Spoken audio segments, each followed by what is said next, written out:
C'est une saison pendant laquelle les gens se posent beaucoup de questions et les gens questionnent même Dieu. Et si jamais vous utilisez mal cette saison, eh bien tout ce que vous avez planté jusque-là sera inutile. Durant la saison d'attente, vous n'attendez pas seulement.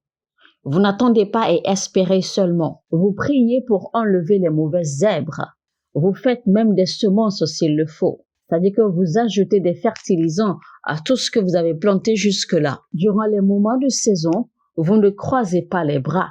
Parce que vous ne voudriez certainement pas que tout ce que vous avez planté jusque-là meure ou devienne inutile ou soit englouti par les mauvaises zèbres. Pendant les saisons d'attente, si jamais vous vous découragez parce que vous ne voyez pas encore germer les semences que vous avez faites jusque-là, votre travail jusque-là, vous ne voyez pas encore les résultats et que vous commencez à décourager ou même que vous oubliez que vous avez déjà fait quelque chose parce que vous êtes déjà découragé, parce que vous pensez que ça ne portera plus de fruits, eh bien, si vous ne savez pas faire, tout ce que vous avez fait, tous vos efforts, vos semences, tout, absolument tout, sera englouti par les mauvaises zèbres. Et malheureusement, ce que l'on remarque, il y a beaucoup de personnes, c'est quand ils sont dans leur moment ou saison d'attente, qu'ils se découragent, qu'ils baissent les bras, qu'ils abandonnent tout. Et les saisons d'attente, en fait, sont un moment très mauvais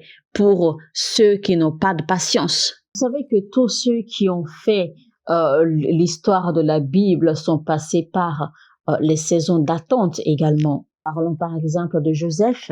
Joseph avait rêvé que son étoile était au-dessus de toutes les étoiles et que toutes les étoiles du ciel se prosternaient devant son étoile. Savez-vous combien d'années ça a pris pour que cela puisse se réaliser? Il a fallu 37 années, 37 bonnes années pour que tous ces rêves puissent se réaliser. Pendant les saisons d'attente, certains perdent même leur foi.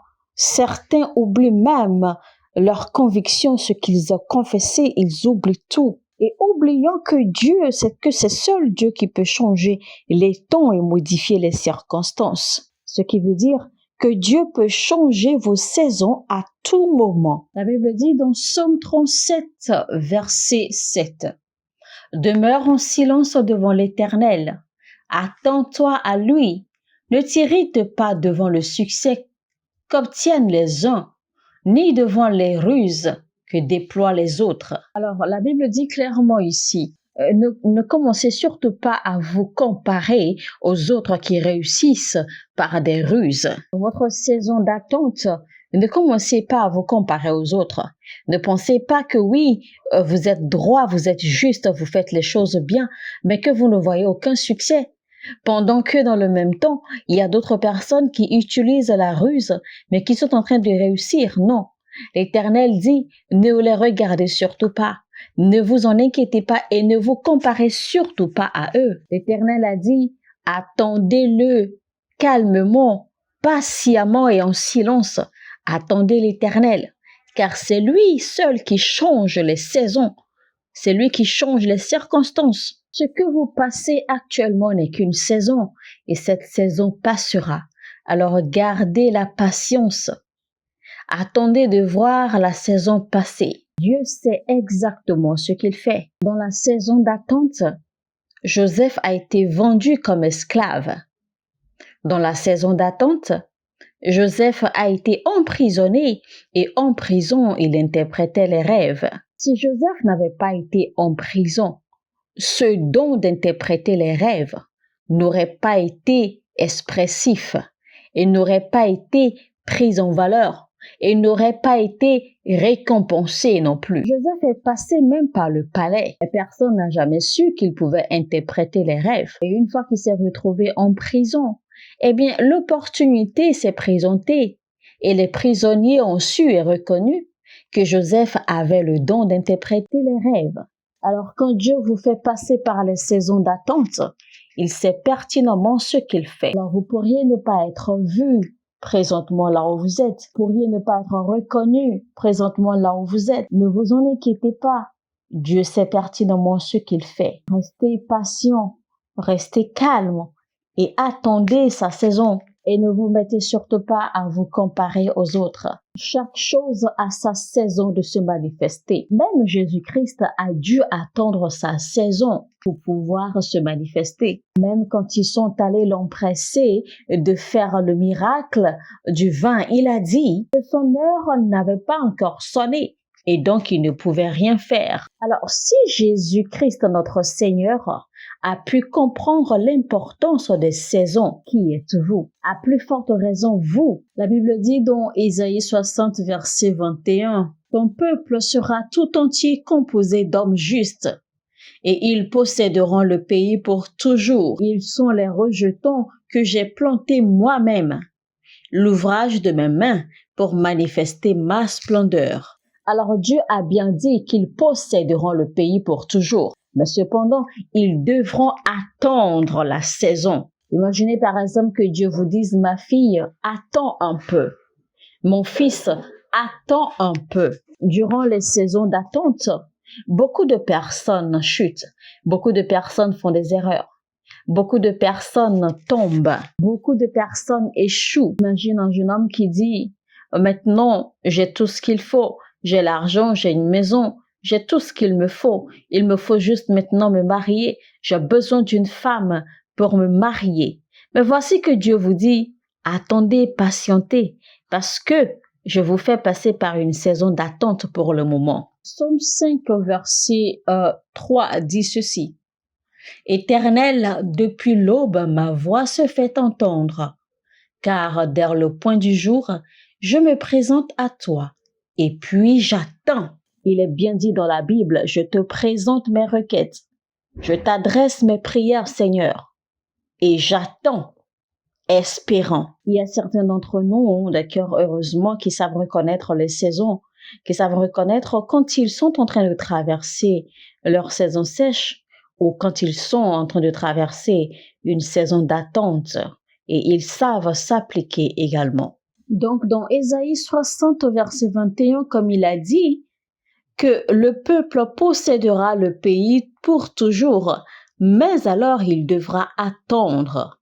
Ensuite, il dit au verset 22, le plus petit d'entre eux deviendra un millier et le plus insignifiant une nation puissante, car c'est moi l'Éternel qui hâtera en leur temps ces événements. Vous voyez? Donc, il faut souligner cette phrase. Il a bien dit, le plus petit d'entre eux deviendra un millier. Ça veut dire que, avant de devenir, il y aura forcément une saison d'attente, un moment d'attente. Vous voyez que l'Éternel a fini la phrase en disant ceci. En son temps, au moment opportun, moi l'Éternel, je ferai manifester ces choses. Alors, c'est pour dire, en d'autres mots, au moment opportun, quand l'heure aura sonné, quand ce sera le moment, quand ce sera le bon moment, quand ce sera la bonne saison, je te donnerai cet emploi. Ce miracle se manifestera.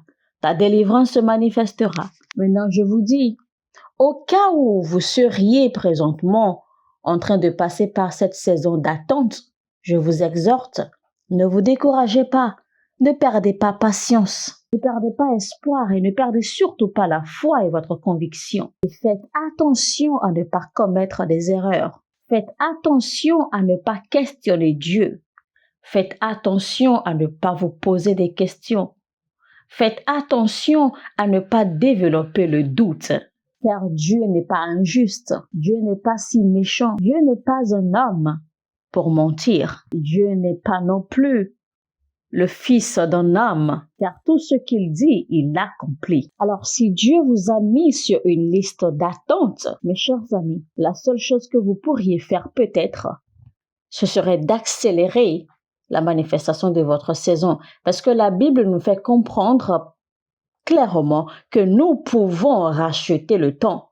Nous avons le pouvoir de racheter le temps. Alors, pour que vous puissiez racheter le temps, que faut-il faire? N'abandonnez pas vos semences, n'abandonnez pas vos efforts, n'allez pas croiser les bras, n'allez pas dormir. C'est plutôt le moment de prier davantage pour éviter que les zèbres mauvaises poussent. C'est plutôt le moment, d'accord, d'y rajouter des fertilisants à vos efforts, à vos semences, pour les faire pousser rapidement. Autrement, vous risquez également de demeurer sur la liste d'attente pendant longtemps. Imaginez Jésus-Christ, notre Seigneur et notre Sauveur. Il a dû attendre dans la tombe. Il a dû passer par la mort. Il a dû rester au tombeau pendant 3 jours. Une grosse pierre a dû être mise, d'accord, pour fermer hermétiquement la tombe. Mais quand l'heure a sonné, quand c'était le moment, quand c'était la saison, quand c'était son heure de ressusciter, eh bien, la pierre a été enlevée, la tombe a été ouverte et Jésus-Christ est sorti de la tombe. Et je prie pour vous également que votre pierre sera enlevée dans le nom de Jésus-Christ. Je sais que certains d'entre vous, vous avez tellement attendu, mais vous n'aviez pas su que c'était votre saison d'attente.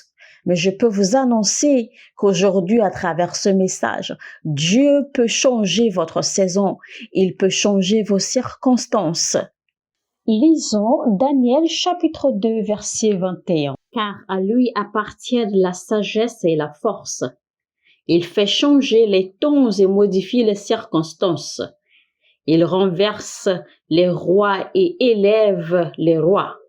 Il donne la sagesse aux sages et à ceux qui savent comprendre, il accorde la connaissance. Le thème de notre message aujourd'hui est les saisons spirituelles. Je répète, les saisons spirituelles. La Bible dit bien dans ce verset que Dieu change les temps et modifie les circonstances.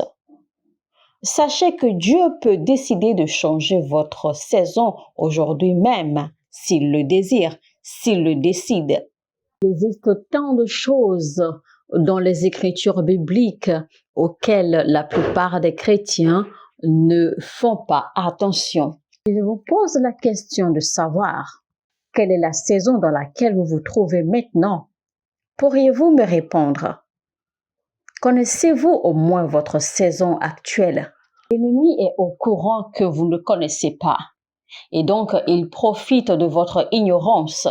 La Bible dit « Réclamez la pluie aux saisons de pluie ». Mais comment savez-vous que voici votre saison de pluie afin que vous puissiez la réclamer? La Bible dit bien que Dieu a le pouvoir de changer les temps et les circonstances. Alors, nous avons plusieurs saisons.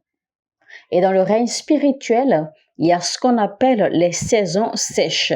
Pendant les saisons sèches, tout ce que vous traversez a l'air de n'avoir aucun sens. Mais comment savez-vous que vous êtes en train de traverser votre saison sèche? Quand vous passez par des saisons sèches de votre vie, même prier devient difficile pour vous. Ça pourrait être les problèmes que vous traversez. Ça pourrait être les situations auxquelles vous faites face. Parfois même, vous avez l'impression, ou alors vous vous retrouvez soudainement distant de la présence de Dieu. Alors, quand vous remarquez ce genre de choses, sachez que vous êtes dans votre saison sèche. Alors, quand vous vous retrouvez dans cette saison, ne l'ignorez surtout pas.